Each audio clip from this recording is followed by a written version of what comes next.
Switzerland, New Zealand, Denmark, Estonia, Ireland, Canada, Finland, Australia, Sweden, Luxembourg, the Netherlands, Iceland, Norway, and the United Kingdom.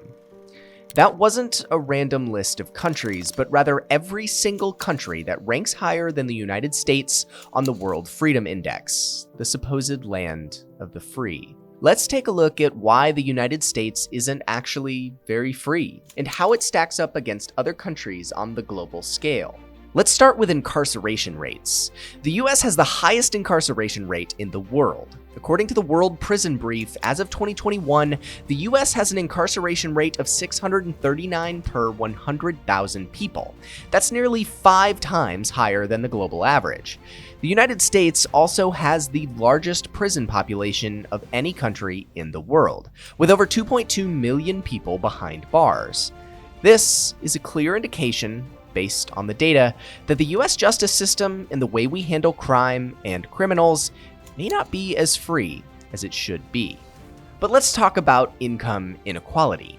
The US actually ranks quite poorly in this metric as well. According to a report by the Organization for Economic Cooperation and Development, or the OECD, the US has the 4th highest level of income inequality among all of the member countries. The report also revealed that the top 1% of earners in the United States take home more than 20% of the country's total income. This level of inequality has a profound impact on social mobility, ultimately limiting freedoms of the lower class, making it harder for people from these lower income backgrounds to climb the ladder of success. The US ranks 25th on the Economic Freedom Index globally.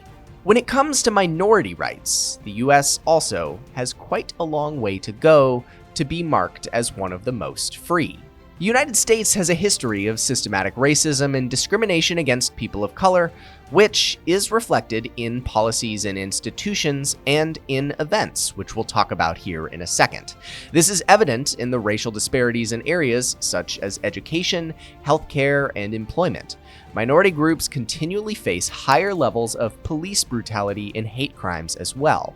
But rather than make these blanket statements that demonstrate a clear bias, let's talk about specific events that demonstrate the lack of freedoms here and provide ways to do more independent research into what might be causing these lacks of freedom.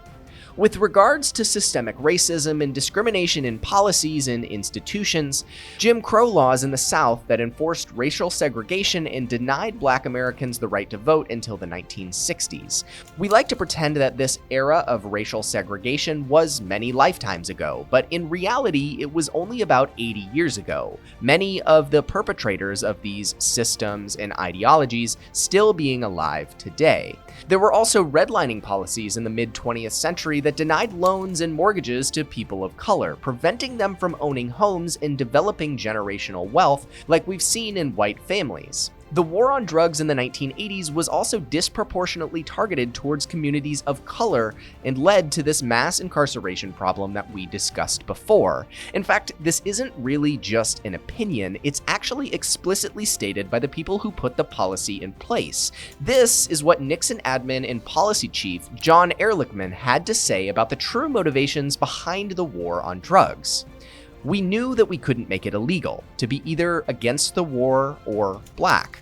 But by getting the public to associate the hippies with marijuana and blacks with heroin, and then criminalizing both heavily, we could disrupt those communities. We could either arrest their leaders, raid their homes, break up their meetings, and vilify them night after night on the evening news. Did we know we were lying about the drugs? Of course we did. There's also significant racial disparities in education, healthcare, and employment. In 2019, the National Assessment of Educational Progress found that Black and Hispanic students continue to perform worse than their white peers in math and reading tests, indicating a lack of equal education opportunity to these communities. The COVID-19 pandemic also brought some disparities to light. It highlighted racial disparities in healthcare, with people of color experiencing higher rates of infection and mortality mortality due to underlying health conditions and unequal access to healthcare. It's these points where we rely on underlying data that can serve as true indicators of where our freedom actually lies. A 2021 report by the Economic Policy Institute also found that people of color face persistent wage gaps and occupational segregation in the labor market. Women's rights are also not immune to the country's shortcomings as well. The US actually ranks 22nd on the Global Gender Gap Index, trailing behind countries like Iceland, Norway, and Finland. The wage gap between men and women in the US has persisted, with women earning about 82 cents on every dollar earned by men. But this, of course, can be a distorted statistic, depending upon which jobs men and women take.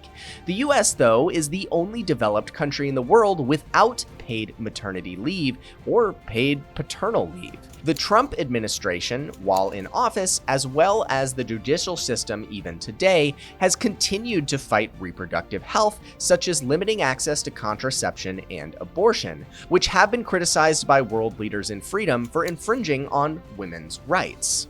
So, which countries are the most free in the world? Well, as we mentioned at the start of this video, some of the best are New Zealand, Switzerland, and Denmark. The US, globally, ranks 15th. The US is often considered this land of opportunity, and while it is that for many people and still does provide many opportunities, it's not exactly the free country it claims to be. In fact, objectively speaking, it's nowhere close to the global leader in freedom. High incarceration rates, income inequality, and systematic discrimination are just a few examples of the United States' shortcomings in freedom. But why say this? Why make this video? It isn't to harp on the United States, but rather to be real about what challenges face the country. Problems can only be overcome if we completely understand the challenges that all Americans face. Ignoring our shortcomings and pretending that the United States is some perfect representation of what a free country looks like only creates solutions that create more problems. We have to address underlying issues, and in order to do that, we have to understand the underlying issues objectively, without bias. It's time to admit, the US isn't really that free.